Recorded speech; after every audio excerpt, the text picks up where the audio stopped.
Morning, sir. Good morning. How are you? Doing well. Thank you very much for asking. Welcome to the show this morning. Now, of course, you're a Thank steer you. wrestler, and the winner, the Texas Circuit Finals last week, won a pretty good amount in that rodeo, by the way. So, where does that win rank amongst your career highlights? It's big. It's a big deal for us, as circuit guys. I've had a few wins I would consider bigger or more prestige, if you will, but I've been wanting that saddle for a long time, so it's big. It's got to be top five. So, of course, it gets you set to go for the 2024 season. So, how do you plan to keep the momentum going as you kind of reach for the NFRs next year? Steer by steer this year, or run by run, if you will. I've always set big expectations, big goals, and I feel like I've reached a little too far out there. So it's going to be run by run this year. Stay healthy and stay active, stay in shape, and run by run. Now, of course, your PRCA bio says that you're from Hallsville. So is that where you live right now? And whether it is or isn't, talk about your time here in East Texas, your upbringing. Has it always been home for you? We're actually in Waco, Texas now, Stephenville area, Central Texas. Been here for a couple years now. But Hallsville, born and raised, went to school there, and then me and my wife raised all three of our kids there, and then moved to Waco. So we, rodeo's been in the family. My dad rodeoed. He rode saddle bronc horses and all kinds of good stuff. Had an awesome mentor, East Texas, if you will, Van, Texas, is still considered East Texas in my opinion, and I have a huge mentor there, was Rope Myers. So that's how I kind of got dabbling in the steer wrestling. But yeah, rodeo's always been a part of the family, so I just was brought up in it. So what made you decide to pick steer wrestling as opposed to, say, horse riding or bull riding or what have you? Yeah, I loved it all. I think my hero was Billy Ettenbauer. I wanted to be a saddle bronc rider. I think most guys would say I just got too big.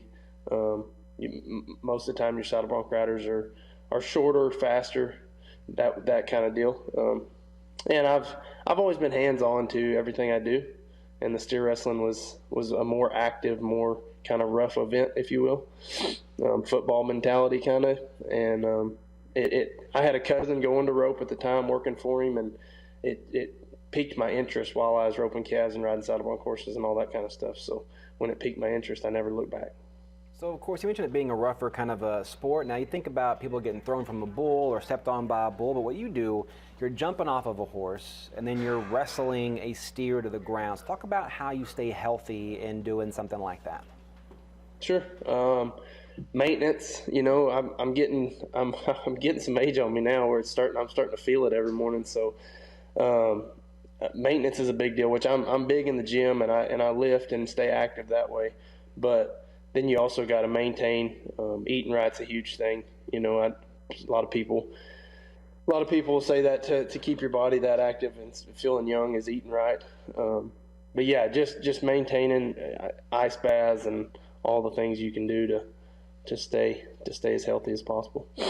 So kind of walk us through just, from your perspective as the actual rodeo cowboy, walk us through the steps in a steer wrestling run. Like, how does it work? So you gotta be I would say, for lamer terms, you gotta be a partner with your horse to get to the cow.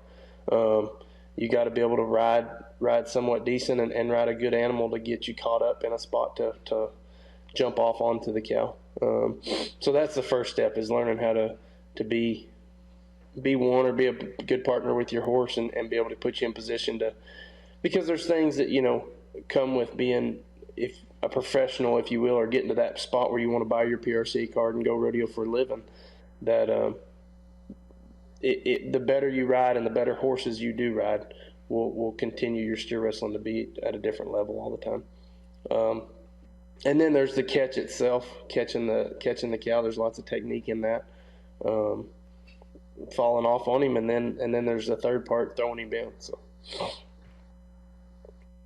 So I mean, obviously, like, there's some strategy involved in that. There's some pinpoint precision involved in that. How do you practice that outside of a live setting at the actual rodeo? I've always joked with younger guys that want help, but that's the hardest part of steer wrestling. I would say steer wrestling and bareback riding are the two events in rodeo that we have a few. We do have dummies. We pull behind a horse dummy and a steer dummy that we pull behind four wheelers and stuff like that, where we can slow it down in some sense. And then we also run steers, what we call running them on the ground without horses. So we put them in a chute and go ahead and get live action. It would be like after getting them caught. But as far as there's nothing that replaces running them on horseback or running them live action all the time. And that is the hardest part about, I would say, those two events is it's 110% every time. And that's just a safety factor within itself. You can't back off and go 50% without, the risk of injury going up that way. So with all that being said, of course, there's a kid right now probably watching this interview and thinking, man, I want to do what he's doing and be where he's at. What's your advice to that kid, and how does he get to where you're at right now? I don't think there's any secret to success. If it's something you love, I think that everybody that's successful says the same thing. That's hard work. But then the second thing would be find a mentor that you believe in and you like, and get all the help. And don't be scared to ask questions, because if you are the kid putting in the hard work and try, I think all mentors like that and are going to want to reach out and help you in that. So don't be scared to ask questions and do all you can to get to that spot. And then if it's just rodeo in general, if it's steer wrestling, do all you can around horses and livestock to get. It's not just there's a lot of guys that are great in our event that have came over from football and stuff like that. And I think the one thing they have a hard time with is the horsemanship and those aspects. So just be around the livestock and get all the help you can. Well, Justin, again, a big congrats on your success, and of course, good luck on your future career. We'll look forward to talking to you in the future. Thank you so much. Thank you. Have a good day.